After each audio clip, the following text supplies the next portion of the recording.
In this video, I'll show you how to create desktop shortcuts in Windows 10. It is a straightforward and clearly described in the video, so follow all the steps.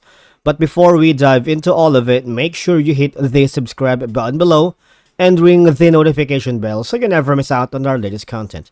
Okay, so creating desktop shortcuts in Windows 10 is really easy. So if you're already here on your computer and on your desktop, all you gotta do is go to start.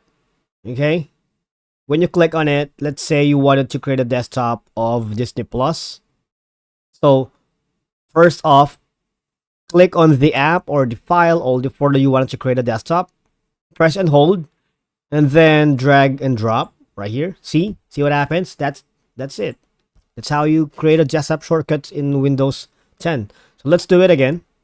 Right, click on it and then say you want to drag and drop Firefox private browsing. See what happens? So that's how you create desktop shortcuts in Windows 10.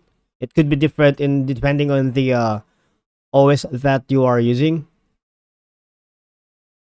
Thank you so much for watching. I hope this video helped you, and I'll see you all in the next one.